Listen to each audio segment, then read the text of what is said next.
और आज हम पहुँचे हैं बस्तूरी रोड बेखली साइड। और ये देखिए यहाँ से व्यू कुल्लू, ढालपुर, खराल वैली और ये महादेव का मंदिर। ये देखिए एकदम स्पष्ट सामने दिख रहा है, साफ।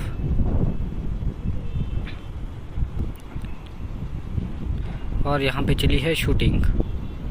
ये देखिए लास्ट ग्राउंड में शाम को शूटिंग है आज किसी मूवी की।